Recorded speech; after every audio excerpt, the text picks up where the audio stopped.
এই তো আস্তে আস্তে গভীর জঙ্গলে এসে পড়লাম।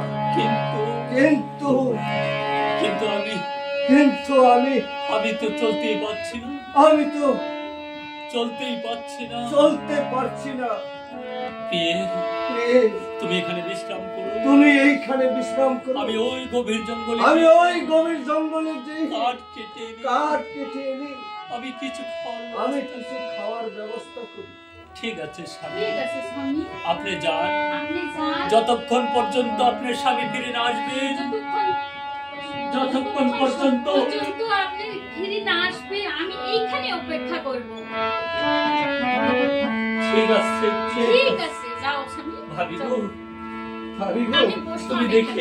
তুমি দেখে শুনে থেকো।